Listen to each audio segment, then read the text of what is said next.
So you've heard about Bitcoin and it works with blockchain, but do you know about Ethereum? And have you considered decentralization? How about DAOs in your data, DeFi, open source software, crypto Twitter, E2.0, Mt. Gox stack, sidechain, state channels, consensus mechanisms?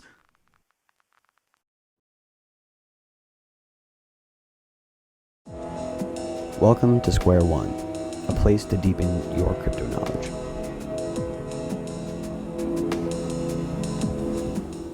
Perfect. Awesome. Hey, everybody. I'm here with Michael Zargham. He is I'll let him introduce himself, but Michael is or really Zargham, I guess Z is really colloquially known as, right? He's a conceptual engineer behind a lot of these like decentralized governance systems within the blockchain ecosystem.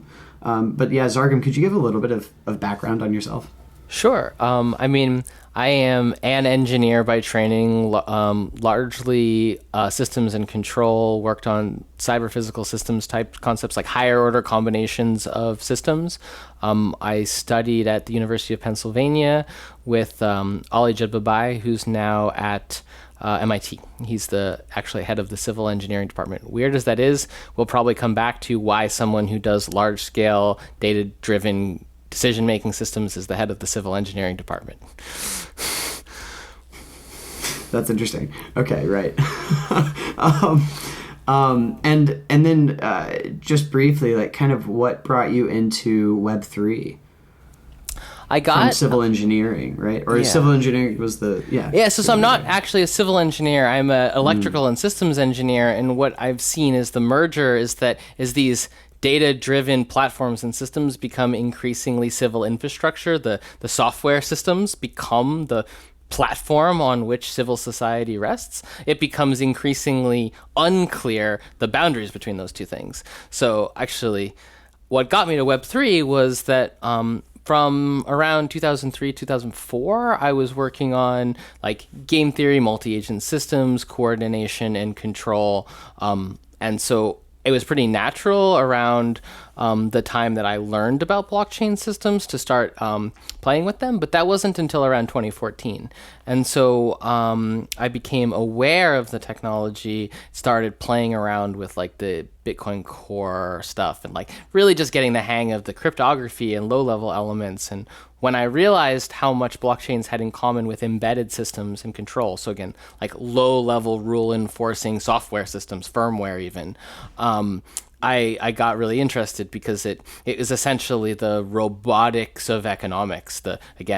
And you have to do a little bit of background reading on what embedded control is and how it relates low-level systems to high-level system goals. But once I recognized the mapping, I just like couldn't get enough of it. And I started off by participating in a project called LBRY, and that was a Bitcoin Core fork combined with the DHT. And I didn't stick around that long, maybe 9 months to a year, because I had like kind of different vision for what I wanted to do from what their particular project was doing.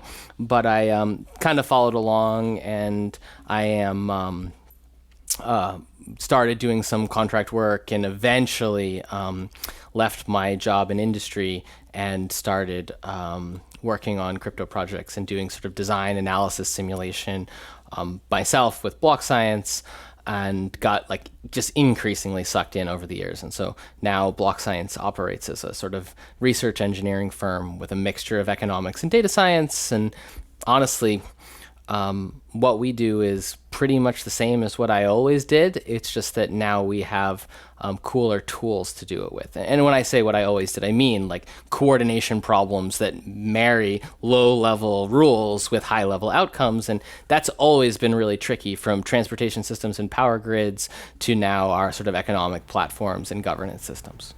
That's amazing. I love your background, and because ultimately it's like, you're coming from a systems engineering, electrical, mechanical background, but then you're applying it, and like you said, like Bitcoin is kind of the systemic, or it's like machine economics, right? Is the idea, right? So, and to me, like machine economics is then applied to like society and social behavior ultimately, right? Like that's why economics are fascinating. Anyway, I I love that as like context for our conversation today. We can go in so many directions here. There's a lot of interesting things to talk about, but I'd like to focus on kind of what brought us here, where we were in a discussion the other week in this MetaGov group, who are a bunch of people who are really excited about decentralized governance and finding the foundational patterns that are really useful for society and could actually be implemented, I think, is kind of a core purpose for that group. And a big part of that is sort of finding the right way to educate and define what is decentralized governance in the first place, and making that approachable and accessible for many, a broader number of individuals who may not be very technical or may not be very aware of the internet even. And so I think that's kind of where, maybe we can try and harness a core sort of the first few levels of understanding for those elementary building blocks that people who are listening in could kind of take and really start applying to understand what is decentralized governance and what is a DAO, and why are these systems important. Right. So I think, the linchpin of that discussion is the thing we called, civic education, where it turns out that any governance system or anything democratic in nature, where the decision making is decentralized, the participants and the steerers or policy makers of that system are at least, connected. It doesn't mean that everyone makes every decision, but one where there's a meaningful feedback path from those affected by decisions to the decisions themselves, is going to be predicated on some level of education about the process that you're participating in. What does it mean to participate in it? What does it mean to participate in it in good faith even? Because these are social technical systems. The technology allows you to interact with each other in a certain way, provide some girding or underpinning or infrastructure, but then ultimately the DAO or the entity or the community that you're participating in is this like social system that is maybe the fleshy, meaty bits wrapped around the skeleton and nervous system. And until you start to kind of dig into the difference between the infrastructure, the technology, or the tools which facilitate decision-making or even administrate a decision-making process, you have to differentiate that from the participation and the discussions and the forming of opinions and the general sense making that gives rise to a community making or achieving a rough consensus, say, which might be manifest into a formal decision through a process. And I know it's kind of maybe a little too techy, but maybe a concrete example would be, you can have two organizations. Let's take organization one that has a multi-sig, and that organization two that's running on, let's say, an Aragon DAO. Now, immediately you jump to thinking that the Aragon DAO is more of a DAO and that the multi-sig is more centralized. But if you you actually take that system and you start to talk about more than just its tools, and this in this example with the say Gnosis multi-sig, we might actually have a scenario where there's some forums, some regular community meetings, some discussions, some proposals on discourse, and then a thread that fleshes them out. And by the time a decision is ratified, whatever the function of the multi-sig, key holders is really just to serve as an oracle reflecting the decision of the community that was achieved through rough consensus. Now, I would argue that that's a DAO. That's a decentralized decision-making process, partially administrated through a smart contract, but really the smart contract's only function was to capture the fact by way of the multi-sig. The multi-sig did very little to facilitate the decision-making process, but it was still part of the infrastructure, and the community is making decisions in a decentralized way. In my other example, now I have a DAO that is extremely, or like an organization that is maybe a token-based voting system where the tokens are held by, maybe a large number of people with a fat tail holding distribution. And in fact, there are 3 or 4 people for whom, they can swing the vote whichever way they want and say they consistently do, or maybe the votes are evenly distributed. It could even be a one person, one vote, but the politics of the situation are so lopsided that a handful of people just say, I think this is what we should do, and everyone, or enough people, just votes that way to render the decision, at which point, although you have a seemingly more decentralized technical footprint, you have a political economy or a community which isn't particularly decentralized. A decision-making process has very little feedback between those who would be influenced by the decision and the decision-making process. So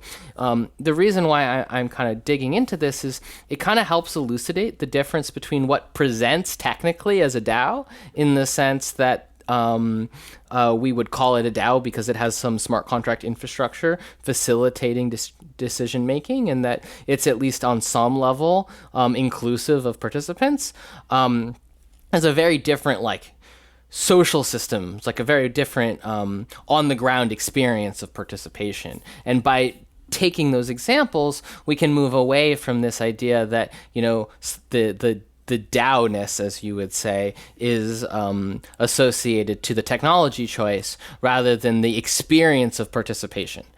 So I don't know what you think there.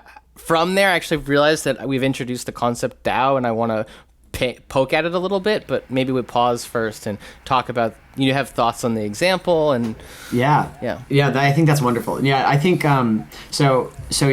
let me comment on that example, and then we can dig into maybe trying to define DAO, right? Because I think that's a very nuanced and relatively complex system. But my perspective, I totally agree. I think I kind of use the idea of sufficient decentralization as in context of that's the metric for the SEC to determine whether these blockchain systems are securities or not, and those that are sufficiently decentralized, which there's been a comment made that Bitcoin and Ethereum are sufficiently decentralized, whereas most blockchain applications are not. The ultimate idea is that if you have enough. If you have a bus factor that is greater than one, where a bus factor of one would be if one person dies, the system collapses or decisions won't be made anymore. But if the bus factor is thousands, then maybe it's sufficiently decentralized. So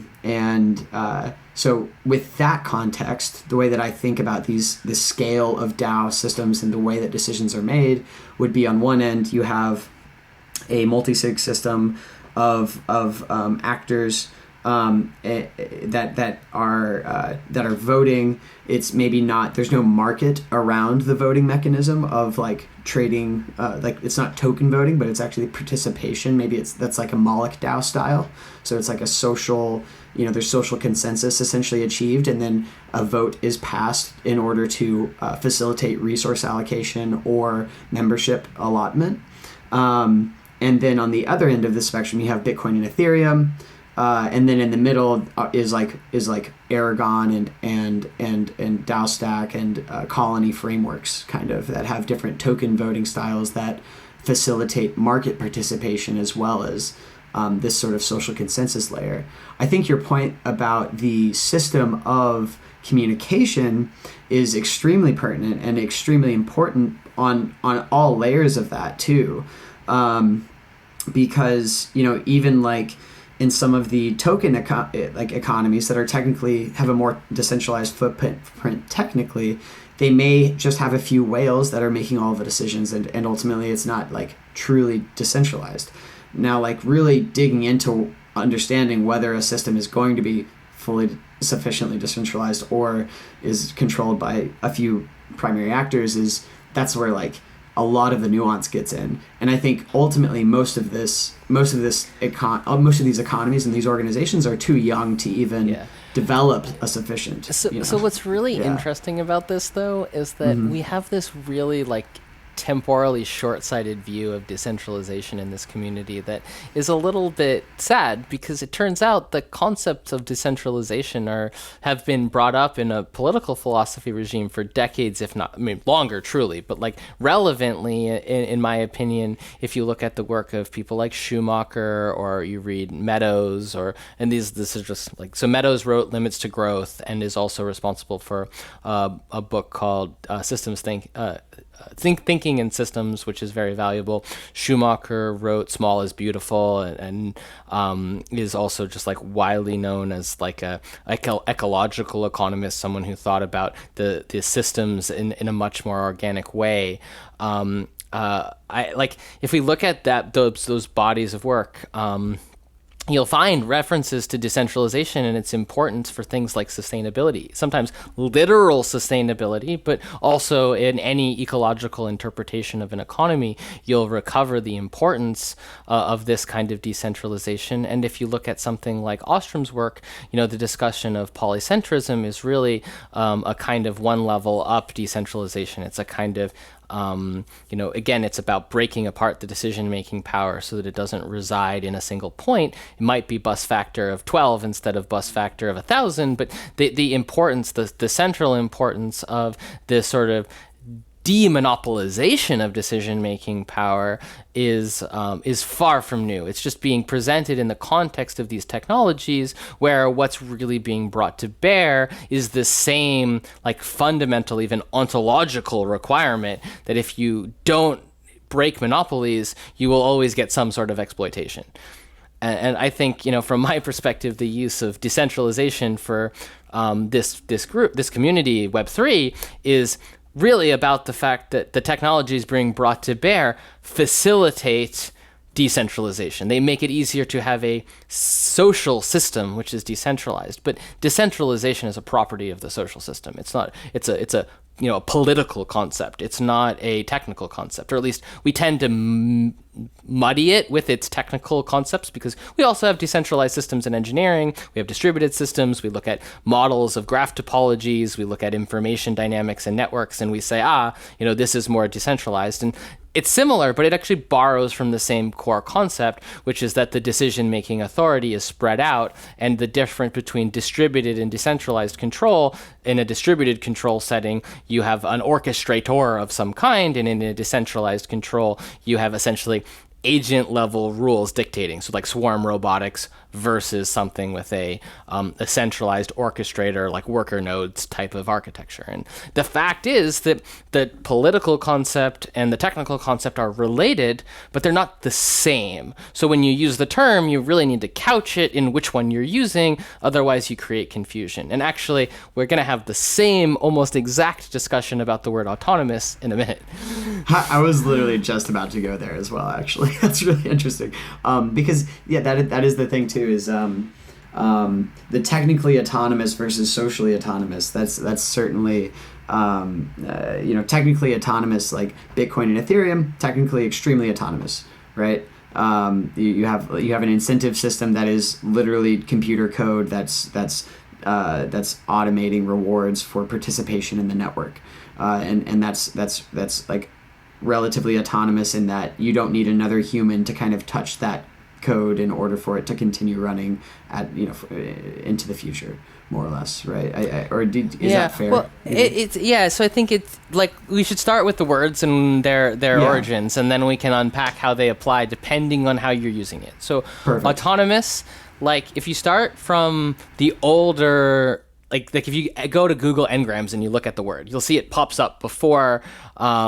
It's been around longer than, say, recently. And in part of the reason for this is it has a political philosophy or political definition, again, which is about decision-making that's free of coercion. Now, I would argue that saying relatively autonomous is certainly important, because you need to be autonomous from something. So you have, again, political phenomena where like groups sort of declare themselves autonomous, or you have an autonomous zone. What they mean is that they're talking about autonomy from a state, usually.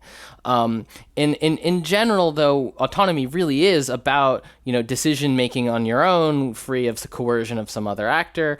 And that's super useful in the context of DAOs, because really that's what the DAOs are. They're decentralized organizations autonomous from some existing power structures. That's at least what they aspire to, even if they're not entirely autonomous from existing, we'll say power structures. They are certainly relatively autonomous compared to other systems that we might participate in. So, with the note that we have this political notion of autonomous, we have to, again, be careful of conflating it with the technical, sort of the really two categories of technical definition. One is like the way it's used for autonomous cars, where we think about them as being just highly automated. They're automated to really high levels of abstraction.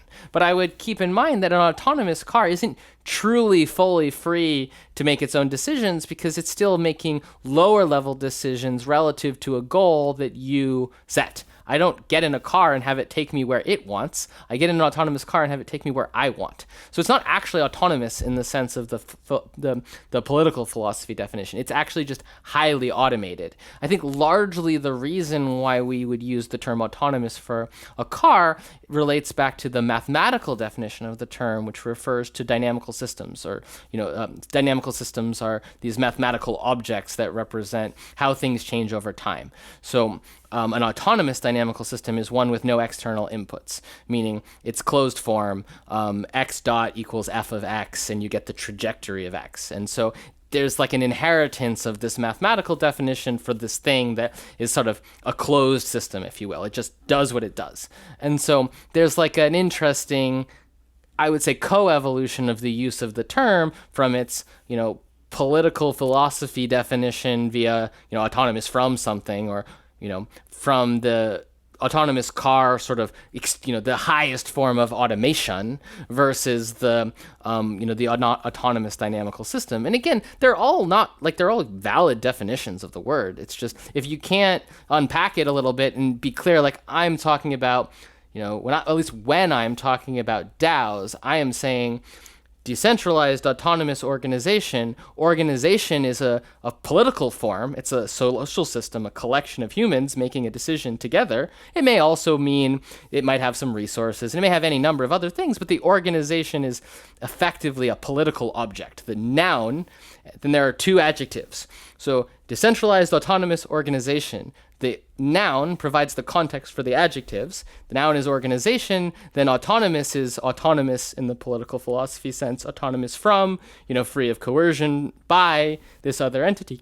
And decentralized is about this, decision-making authority, which is spread out sufficiently. Not necessarily that the procedure for ratifying that decision-making isn't somewhat centralized, in the sense that you have a piece of infrastructure. It could be a spreadsheet, or it could be a ledger, or it could be a, DAO smart contract. I would argue that, a large open source project is a decentralized autonomous organization, not so much because of its technical infrastructure, but rather something like the Python Software Foundation is its bus factor is so high, and the collateral that it's produces is widely of the form, I have given this away and you can use it if you want, and if you use it, you can show up one day and say, I'm a constituent of this system and I want to participate in its governance. And even if it's not immediately obvious, there's a pathway to participate, and it's generally inclusive. And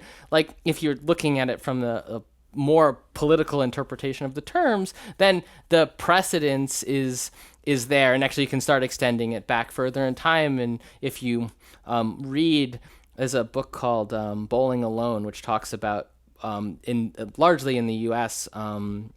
The sort of communities and the falling away of very physical real world communities, bowling groups and various other, actually they talk about professional societies, they talk about other types of community action, and these groups which have some autonomy in the sense that they govern themselves and they have some infrastructure, whether it's bylaws or whether it's, doesn't matter what. These are organizations, membership run, and like you start to see that the concepts that we're dealing with in our technology or Web3 based DAOs are really just come of the oldest concepts in human organization. And like, if you really think about it, every time technology is meaningfully advanced, or at least information technology, from writing all the way up to today, you see some sort of perturbation in the way humans organize themselves. So we're in this like long tradition of, well, what does humans' first function? Survive. What's their second function?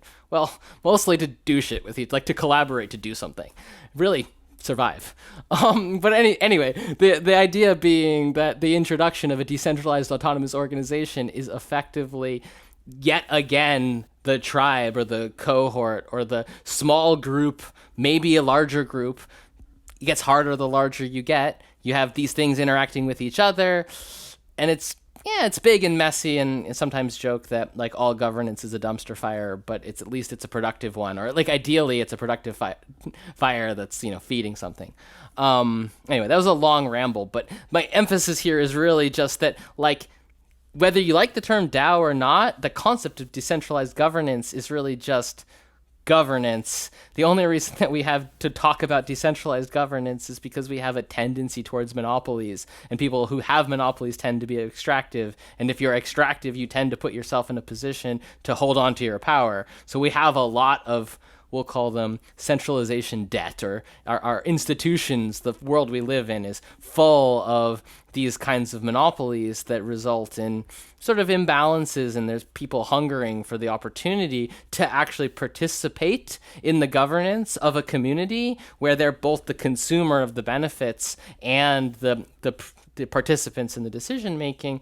And I just think that they're superhuman, and that's why it like resonates with so many people, and why we see the influx to the Web3 space, honestly, despite the UX issues. Because like from a UX perspective, I'm kind of like, I was on the board of a nonprofit that ran ultimate frisbee leagues in Philadelphia and like South Jersey and Delaware, and like it was great, but like we didn't have any of this tech. We had bylaws, and actually it was big deal when we got like event management software, and yet that organization was pretty autonomous, right? Like, obviously it wasn't completely. Like we had a relationship with the city of Philadelphia, and like that was required for us to get access to the fields that we used, or we had engagements that related to running youth outreach programs. So we weren't like completely untethered from the world, but honestly, the organization was run by a board that was elected by the membership, and the board selected people to lead programs, and the programs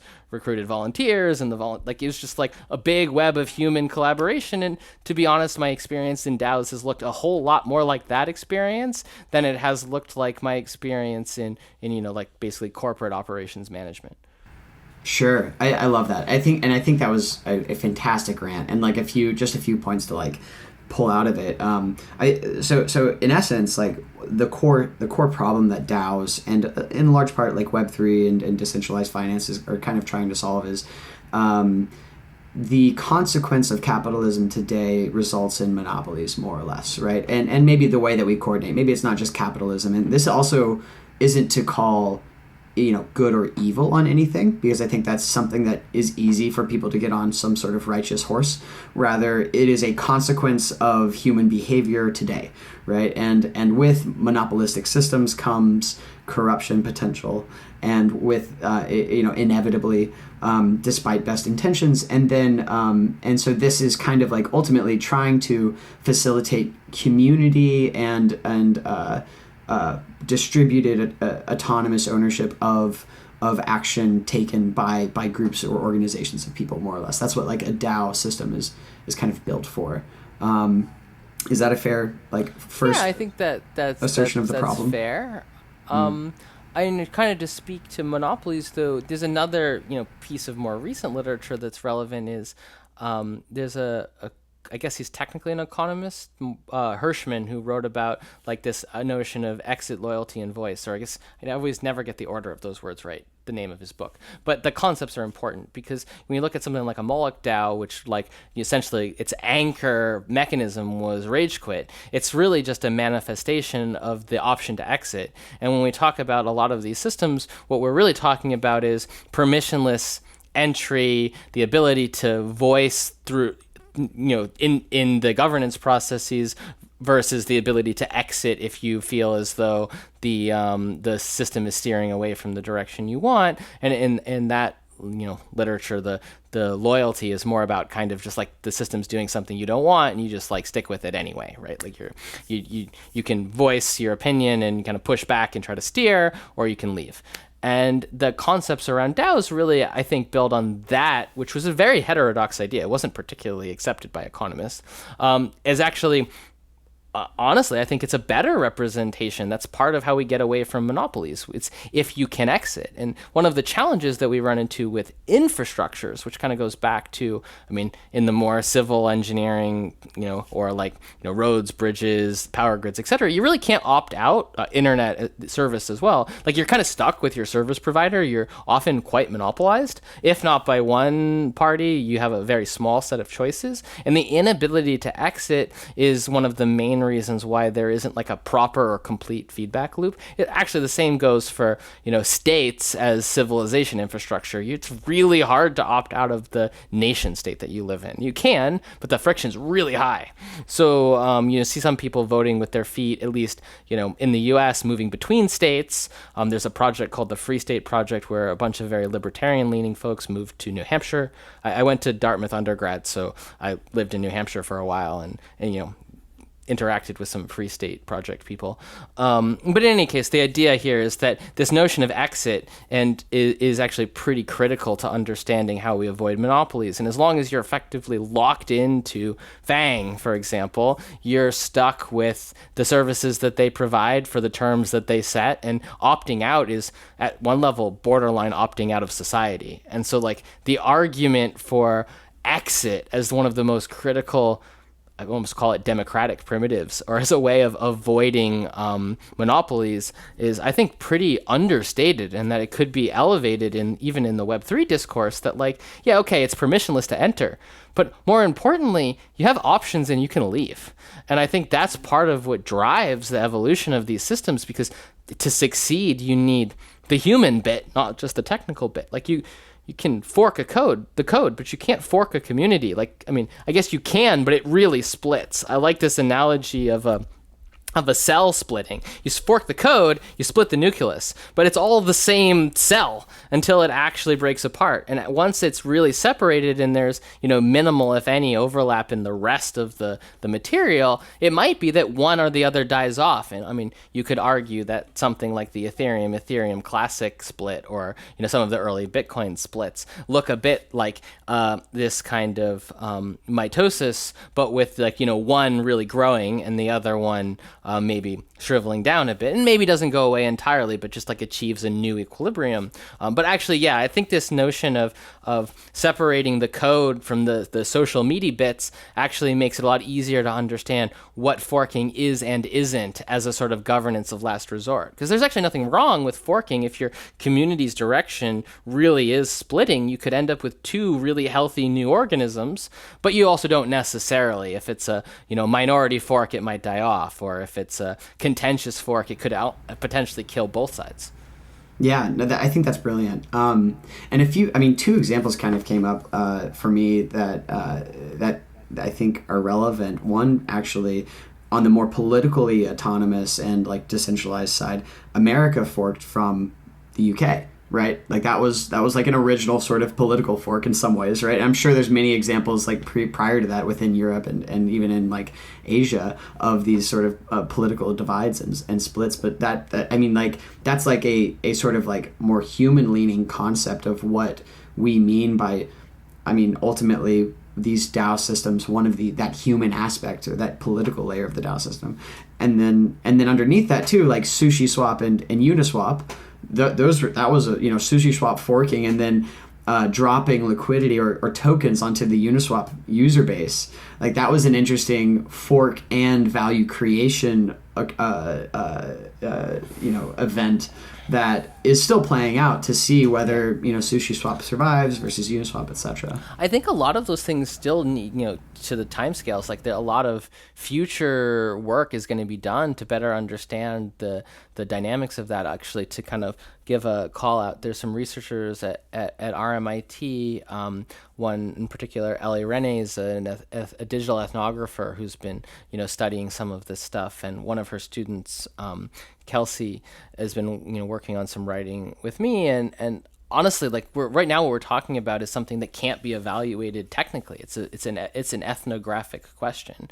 Ethnography being sort of a method of social science research that involves actually like talking to people and interviewing and understanding the lived experience of participating in the system.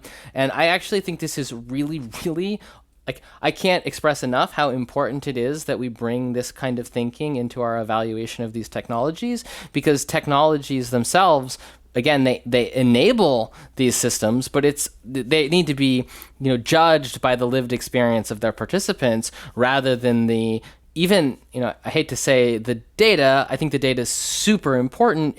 It complements this sort of ethnographic research, but my experience with data-driven decision making is that actually it's a little too easy to think that the data is exhaustive and all-inclusive and it tells you everything. It canonically does not. You can construct, and I've even worked with examples where something in the real world and like the data presents as, say, fraud, or presents as one thing, but actually if you dig into it, it's something else. And in a way, our example at the beginning about the two DAOs that, technically, or if you really gathered the data at the level of the code, one presents as decentralized and the other presents as centralized. But if you step into the ethnography and you talk to people and interview them, and you figure out that in one people feel coerced and it's not really, they don't feel like they have any say, and in the other they feel really empowered and they know that they're participating in sense making and decision making. In effect, the ethnographic component reverses the interpretation that you got from looking at the data. And this is actually really common.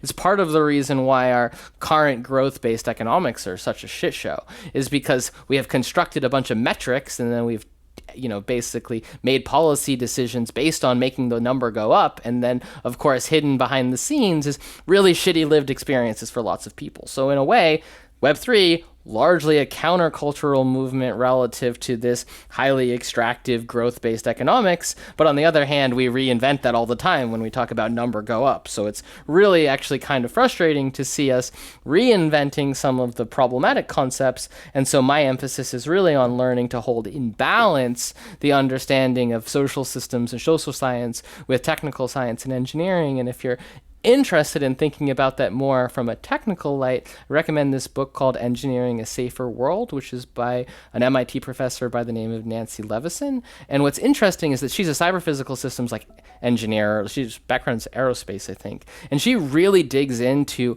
how safety is defined in technical systems and really orients it around humans, and actually calls out the places where wrong metrics might lead to you to measure something and say, hey, this is good, when in reality it is actually not in a human-centric view. And so taking this from a more technical field helps us avoid the trap of thinking that the social science and the technical or the engineering perspective are competing with each other. They're actually extremely complementary if you take the time to understand how they fit together, because you can use a social scientific paradigm to evaluate the health of the organization, the social system, and you can use a technical paradigm to evaluate the integrity of the infrastructure, or the integrity of does the thing stand up? Does it have bugs? Does it run correctly? It really does make sense to look at the data and think about how to make it better and more efficient, but ultimately you're making it more efficient at automating the administration of some processes. The processes still have to fit the needs of the humans, and the humans still need to use them. And at the end of the day, the goal is the lived experience of the humans participating in the system, not the tech for its own sake. That's brilliant. I love that. And I feel like we have a lot of opportunity to cover more here, but I think this is a really good sort of high level overview of the fundamental sort of paradigms that you need to be thinking about whenever you are engaging with this technology and ultimately human organizations and potential societal systems, right? The internet civilian, I think is what we were talking about prior to even starting to record. And in a lot of ways, yes, there's this technology that ultimately, is decentralized autonomous organization. The fundamental concept of using smart contracts that are immutable, that allow for these organizational structures to exist in perpetuity, is important. But what is also extremely important is the extent to which there are humans on top of those contracts that are all empowered to control and facilitate the decisions that those contracts kind of that make. Yeah. My takeaway is that, blockchain networks and smart contracts and the Web3 stack as a whole is effectively publicly created, publicly operated, publicly managed public infrastructure. So at the end of the day, we have this problem where we have to figure out how to coordinate well enough to build it, maintain it, operate it, identify strengths and weaknesses, govern it, literally make changes when they need to be made, but that whole system needs to be able to function through stewardship by the public itself. And in order to do that, you need what is essentially, civics, internet civics. Instead of feeling like you're a citizen of the state, that you live in, and you are, but like in your identity, you can think of yourself as being a member of, I guess, the society of the internet, or the society of any particular, sub-slice that you ascribe to or that you feel attached to. And you just have to ask yourself, what does it mean to be a good citizen of that system? And that actually healthy systems emerge when they're made up of a bunch of people asking that question and then acting in good faith with respect to it. And yeah, they're not going to agree all the time. Like I said, governance in practice often looks like a dumpster fire. The tricky thing is to make sure that that fire is fueling something worth doing. Absolutely. Awesome. I love this. I think that's a pretty decent place to actually leave off. And there's plenty of concepts there for anyone who's listening to kind of dig into further, and kind of continue to dive. Mm-hmm. So post-recording, if you want, we can chat offline, but we can try to make sure you grab links. I've tried really hard to tether to reference material, and actually I missed one that I would have liked to hit, which it relates to Rawls, but so Rawls' Veil of Ignorance, the original position thought experiment is super relevant to understanding governance systems. It relates to how easily you move through the system, how you change, how your place in it changes, and actually it has some. It actually has a lot in common with the concept of credible neutrality that comes up in crypto a lot. Vitalik, you coined that term, but it's part of a longer philosophical, political philosophical tradition, including Rawls' work, and even before that, this notion of an impartial observer that shows up in Enlightenment era work on the social contracts and stuff. So this stuff that's coming up, and as I keep saying, fits into this broader understanding of the sort of the evolution of how humans organize themselves. And I'm not saying that there's not new and incredible things going on, but it's largely new tools for solving old problems. So taking learnings from previous discussions of, people applying tools that were new to them to solve these problems, still very, very relevant. Yeah, no, absolutely. And I love kind of providing that proper context and that again, that foundational knowledge base to understand where we have come from, because there's a lot of context there, and it's really hard to download. I think through conversation, and that's why I'm kind of wanting to do this content series, is because conversation is the fastest way to kind of get to the takeaways and the conclusions, I think, in an organic way. So. You can give people the opportunity to read up on the things that interest them. So, of course. I wouldn't expect anybody to, go get a reading list and, I got to read all these books. But on the other hand, most of the way that you come to understand the kinds of social systems concepts is to read and think and converse and write and, talk to other people and hold an open mind and try to understand each other's point. And even if you don't agree with it, you understand the assumptions that they're taking and how they constructed their argument. And sometimes I find that I learn something interesting while not agreeing with someone. Literally their premise I will not take, but I still find that legs of their logic to be interesting and sound. And so there's a lot to be learned about social systems that I think, again, just to double back on it, is by reading and conversing. And so when I throw out these books and stuff, what I'm really saying is, look, it's going to be hard to catch up just by again, it's not homework, but if you want to understand where we've been, when you start reading some of these things, you're like, oh, wow, that really is what we're talking about right now. And you're like, great, that was, 30 years, 50 years, sometimes 100 years or more ago. And you're like, it starts to click that the challenges that we're facing are, they're not necessarily challenges to be solved. Sometimes governance is just, or the best way to think about it is governance isn't you can't code governance. You can't solve governance. Governance is a process. You can certainly facilitate it. You can enable it. You can empower people. You can make it more inclusive. There's a lot of things you can do, but as long as you understand that it's a process, then you understand that it's like not ever solved. It's evolving kind of continuously.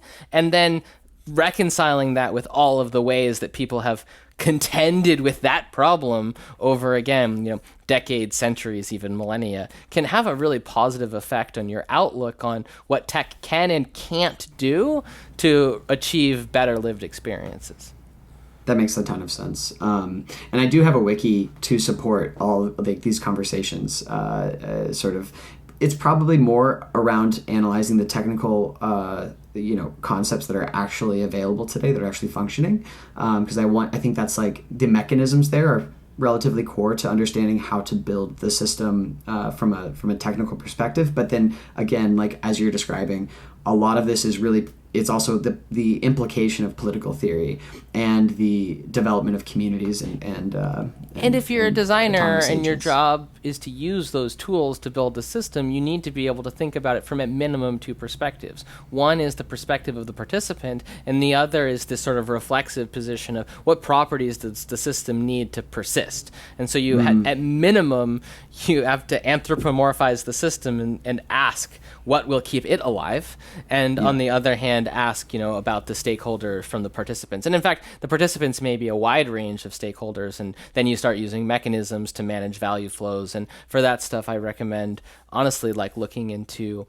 some of the token engineering community has been really working hard to document and define the processes that people go through to distill the value flows, the ecosystem goals, and then a lot of my work is actually quite a bit more computational. So you move in the direction of simulations, collecting data, merging data with simulations to create digital twins, and provide a higher degree of visibility in these fundamentally complex systems. But that wasn't really the goal for today, to talk about technical methods in the design and evaluation of these sort of socioeconomic systems.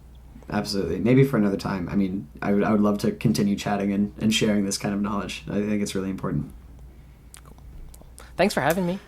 Epic. Thank you for joining. I really appreciate it, man. And look forward to continuing the conversation. Cool. I'll see you.